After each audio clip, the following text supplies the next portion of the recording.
मध्य प्रदेश से माओवादी ढांचे का अंतिम किला भी ढह गया है। देश के सबसे खतरनाक और 1 करोड़ इनामी माओवादी नेता सेंट्रल कमेटी मेंबर रामधेर मज्जी ने सोमवार तड़के अपने 11 टॉप कमांडरों के साथ हथियार डाल दिए। तो ये सेंट्रल कमेटी के सदस्य हैं रामधेर, जो कि अपने 11 साथियों के साथ अब वापस पुनर्वास करने को, ये इसे आत्मसमर्पण नहीं, बीते दिनों छत्तीसगढ़ के गृह मंत्री विजय शर्मा ने कहा कि अब ये आत्मसमर्पण नहीं, पुनर्वास है, उस भटकी हुई धारा से मुख्य धारा में लौटने का पुनर्वास। इसमें 6 महिलाएं हैं और 6 पुरुष हैं और सभी अपने ऑटोमेटिक वेपन के साथ हैं, कारतूस और अपने सारे साजो सामान के साथ ये लोग वापस आ रहे हैं। ये सरेंडर छत्तीसगढ़ में खैरागढ़ जिले के बाकरकट्टा थाना क्षेत्र के कुमही गांव में हुआ, जहां रामधेर ने AK-47 पुलिस के हवाले कर दी। उसके साथ ही उसके गुरिल्ला दस्ते के महिला बॉडीगार्डों ने भी इंसास SLR जैसे हथियार पुलिस को सौंप दिए। आज की परिस्थिति में वो समन्वय हो नहीं पाया और सभी किस्म का समन्वय टूट गए थे और रोज के रोज और टूटते जा रहे थे।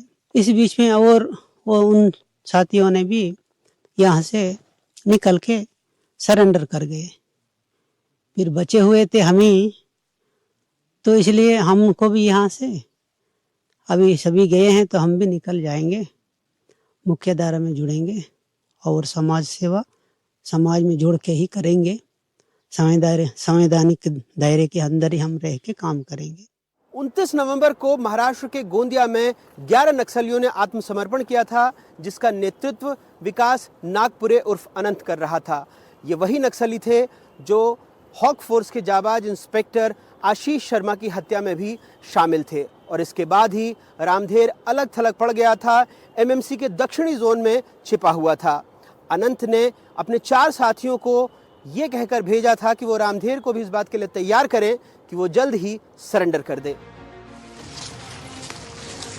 इस सरेंडर से देश और मध्य प्रदेश के लिए यह हफ्ता ऐतिहासिक बन गया, क्योंकि सिर्फ 24 घंटे पहले बालाघाट में मुख्यमंत्री डॉक्टर मोहन यादव की मौजूदगी में MMC के KP डिवीजन के 10 बड़े नक्सलियों ने सरेंडर किया था, जिन पर 2 करोड़ 36 लाख रुपए का इनाम था। ये नक्सली छत्तीसगढ़ के कबीरधाम और मध्य प्रदेश के बालाघाट और मंडला जिलों में सक्रिय थे।